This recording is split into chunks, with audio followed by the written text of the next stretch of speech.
अरे बाबा का बताएं तो के हमार बरवा इतना तेज झड़ता ने हमके लगा था सरवा से हमार बरवा झड़ी ने ते कम हम टेकला हो जाए।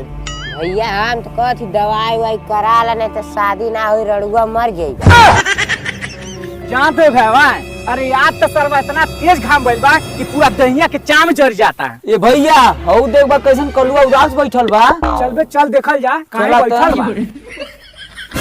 कहो भैया कैसन इतना उदास बैठल बा कहीं कर नानी नान मर गइलिन। करे कलुआ घर से बाहर भगा देले बा का तोर दादा ललुआ। कहो भैया ललुआ के बाक सारे गांव में नहीं रहले का यही दादा का नाम है ललुआ। तू हम तो सारे ना सूझेला ना बुझेला खाली मजाक के सूझेला इना लोग को सर हमारे कपार में बाल झरता का करी सरवा कुछ समझम ना होता हमको। अरे तो सर यहाँ बैठ के कलार चारताड़ा जाके संडा तेल नहीं लगाउता। अरे भैया हमके तो लगत है बूढ़ा गेल बे कर बरवा झरता। अरे सर उतना या भाई हमार बिया ना गौना को खेलौनी ना खेलौना तब सर हम बूढ़ हो जाए। अरे यार कल्लू भैया हम तो मजाक कैली हई। अरे सर तू हम जीजा क्या हमसे मजाक करता देखा था सर हमार बाहर झरता कोनो उपाय ना बताओ सर रोके खाते। एक कलुआ तोर पास एक उपाय बा कि तोर बार झलने शुरू की जाए। ए भैया कौन उपाय बा हो? एक काम कर जाके अपन बार छिलवा ढा। बार छिलवा दी तब का नहीं तो जितना साधु सपना दिखले बड़ा बाबू ना एक कपल में चकना चूर हो जाए और नड़ुआ मर जाए। अरे बाप रे बाप चल थी माइस पैसा मांगा बाहर छिलवा चल बाबा चल चल जो बाबू जो चला चल हमनो का ताकत है चल हो चल पड़ोका सो गए ना लोग अपन कपड़ा ना खींचेला माइस खींचवाला जौने दिन बियाह हो जाए मेहरी आ जाए वो दिन मेहरी कपड़ा ये लोग खींची हैं। माई तो कपड़ा धो दिया। ए माई का है रे हमके कपड़ों ना धोइए काते। अरे माई कपड़ा बाद में धोइए तने हमके पैसा देबी। का करबे पैसा? अरे माई बारवा छिलवावे खातिर करे ते ठंडिया में बार छिलवा के गंजा हो तो पैसा सना दे भग से। चल ठीक है माई ना देबी पैसा तमाऊ जात दो चार बरा बेचब अंजा और बेच बाच के हो जाए गंजा। दुगला टाइम टाइम से खाए के मिलता बेचे कथवान जा अब भाग जाए हसना उठा के मारे डंडा दिमाग हो जाए ठंडा। बाप रे बाप लगा त माई पैसा ना दे चल थे भौजी से पैसा मांगम।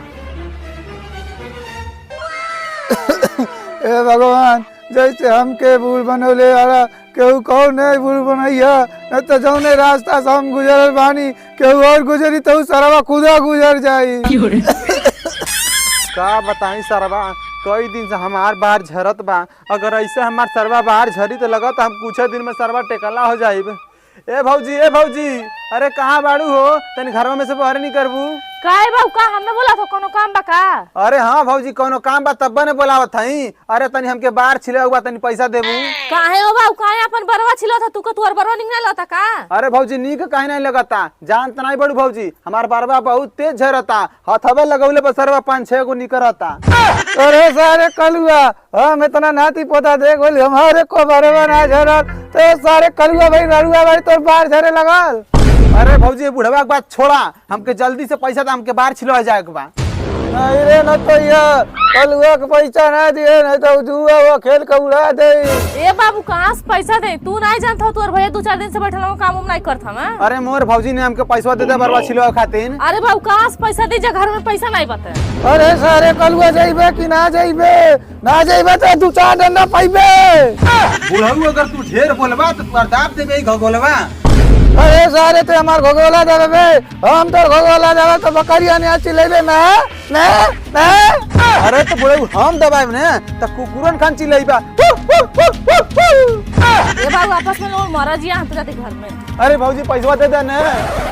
अरे सरवा का बताई बरवा छिलवावे खातिर ना भौजाइए पैसा देले ना मैये पैसा देले अब सरवा बरवा कैसे छिलवाई कुछ समझ में नहीं आवता। अरे सारा कलुआ का सोचता सोचता सरवा जान सोचे एक बार हमार खा थोड़ी पाई कुछ। एक हमारे पास उपाय बा अगर कह दे तो सरवा हमार बरवा छिला जाई।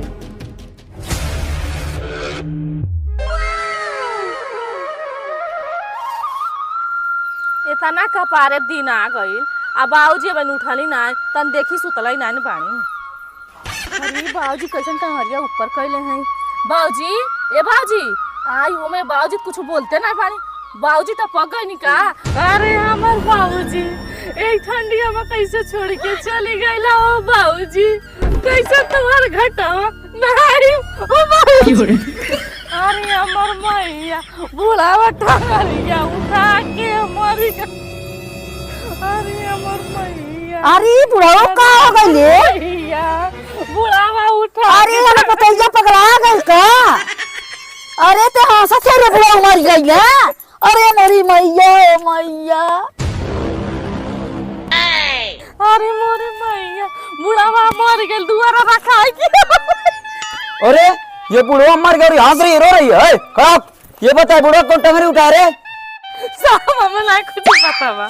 अरे साला ये तो इतना हंस रही है जैसे लग रहा है पागल हो गई है। हमको तो लग रहा है बुढ़वा कुबड़ा पैदा हुआ था इसलिए टंगरिया उठाया। अरे साहब मार बुढ़वा जन्म के कुबड़ा ना है मुआले कुबड़ा भइल है। अच्छा ही बता पगली रहती है कोनो झगड़ा भइल का? नहीं साहब लफड़ा भइल है। अरे पगली फिर से तो दांत चेहरे लगली अब बैठ कर तो मार जाकर अपने ना येरे गिर भी। ई बताओ रहती है कोनो झगड़ा भइल कि नहीं? नहीं साहब झगड़ा नहीं भइल पता ना कैसे बुढ़वा मर गया। एक चीज तो समझ में आवता सब मिले बैठ के बुढ़वा लगे रोता में हाउस सर्व काहे अकेले इंटवा बैठ के रोता कहीं हुए ना बुढ़वा मरला से। ये साहब कल ये कलुआ पैसा मांगे आयल बाबूजी से झगड़ा करत रहल हमहू को लगा था उहा मारले है। अरे सारे कलुआ ते वहां बैठ के क्या करते हुए चल सारे यार आवत ही साहब आवत ही। अच्छा ही बताओ कलुआ जब बुढ़वा मरल ते कहाँ रहले? साहब हम तो घूमत रहली। नहीं साहब कलुआ झूठ बोलता कलिया हम मामा गलन घास उखाड़े ये कलुआ घरे रहल। करे सारे कलुआ कलिया ते घर ही रहले। नहीं साहब हम घरे नहीं रहली। ई बताओ सारे कलुआ जब ते कलिया घरे नहीं रहले ई कुल घरे नहीं रहली तो बुढ़वा सारा टंगरी उठा के मरल कैसे?